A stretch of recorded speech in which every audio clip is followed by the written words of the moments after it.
tayo, Tikilaban. Kain tayo ng bahaw.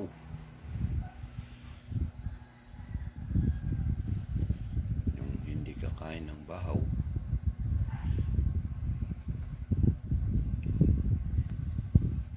lugi. Lugi yung hindi kakain ng bahaw. Kaya kakain tayo ng bahaw. Kain tayo, guys. Yum, yum, yum. Kain tayo, guys. Ulam sa umaga, ulam sa gabi, ulam sa hapon. Ito na. Wala tayong pambili ng ulam, kaya ito yung ulam natin.